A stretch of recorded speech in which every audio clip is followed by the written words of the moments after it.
Her husband called her a fat elephant in front of his friends, and though he laughed with them as if it were just harmless teasing, the words echoed in her mind with a force that rattled her spirit.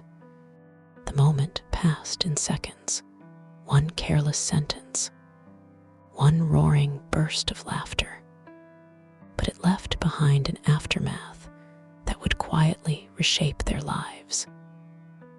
It was during a backyard barbecue, a gathering meant to celebrate his recent promotion. The sun was warm, the beer was cold, and the grill smoked with sizzling steaks. Yet none of that dulled the sting of humiliation she felt standing in the center of their neatly trimmed lawn, while his friends grinned and howled as if he'd made the joke of the year. She smiled faintly, mechanically, and disappeared into the house. No one followed. No one checked. In the kitchen, she gripped the edge of the counter until her knuckles whitened. Her husband, Tom, had always been casually cruel, brushing off his barbs as wit, calling her sensitive if she winced, rolling his eyes if she ever dared speak up. But this public mockery was a new threshold. She had tolerated 1,000 quiet cuts before, always trying to keep peace, to hold her marriage together for the sake of the home they'd built, the history they'd shared. But the laughter from outside was a bell she couldn't unring. The next morning, she said nothing. She made coffee like always, folded his shirts with crisp corners, and kissed him on the cheek before he left for work. She was calm, too calm. Inwardly, something had snapped, not a violent snap, but a resolute one, like the final thread breaking in a piece of cloth worn too thin. That night, while he scrolled his phone in bed and chuckled at memes, she sat beside him and said, almost gently, "Do you think I'm fat?" He didn't even look up. "Babe, don't start. You know I was joking. You're beautiful. Stop taking everything so personally." She didn't reply. Instead, she turned out the light and stared into the dark. The following weeks brought quiet changes. She began walking in the mornings. At first, it was just around the block, then farther, then into trails that wound into the hills beyond their neighborhood. She said nothing about it. She changed her diet, slowly, subtly swapping pasta for vegetables, baking instead of frying, cutting sugar without announcing it. He didn't notice, or if he did, he said nothing. Tom had never paid much attention to what she did when it didn't serve his interests. That suited her fine. She joined a gym. Not a flashy one, but a women-only studio tucked into a strip mall. She went early when it was still dark, while he slept. In that dimly lit room, surrounded by women in various stages of transformation, she discovered something unexpected, a flicker of self-worth. It wasn't about revenge, not at first. It was about healing, about reclaiming a body she'd been taught to despise, about sweating out the years of belittlement that had left her hunched and apologetic.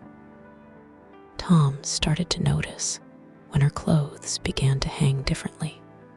He noticed when she turned down second servings, when her skin glowed, when her laughter returned light, spontaneous, no longer filtered through self-consciousness.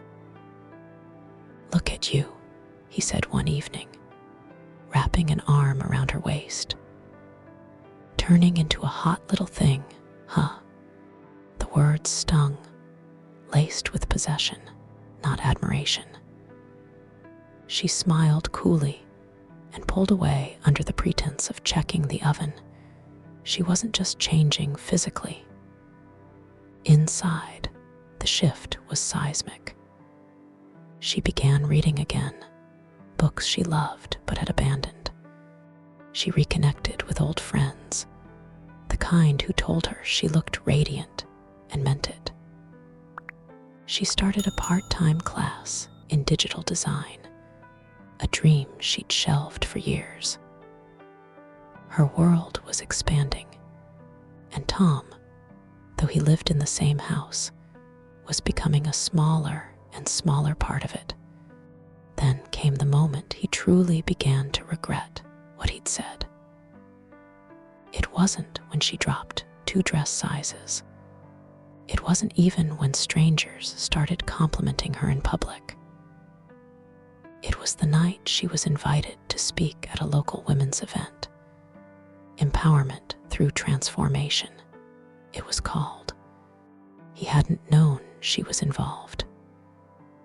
He hadn't known she was writing a blog that had gained thousands of followers, sharing her journey, her struggles, her rediscovered strength, always anonymously, always respectfully.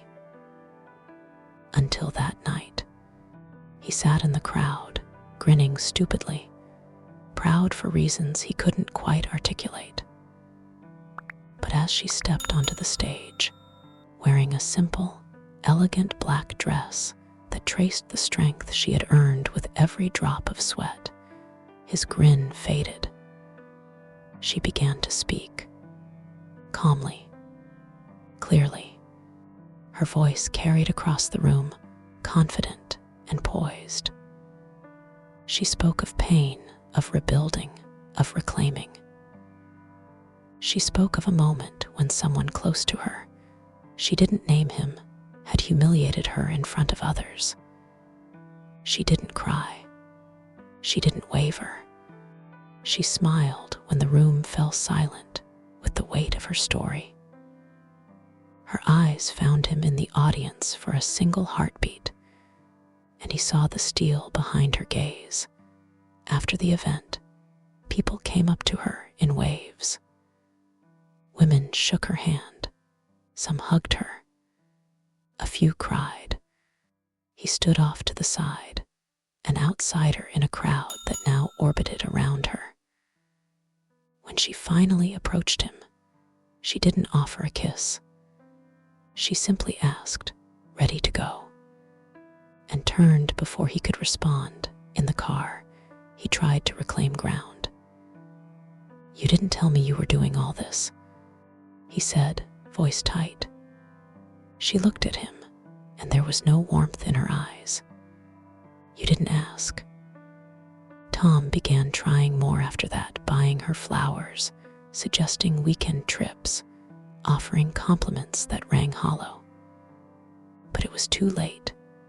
She had crossed a threshold, and there was no going back. His regret wasn't loud. It was a quiet, dawning realization that the power dynamic had shifted irrevocably. He could no longer manipulate her with cruelty dressed as humor. She had seen herself through her own eyes and had found worth he could never define for her.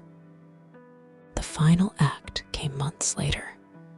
She was packing a suitcase, folding clothes with practiced precision.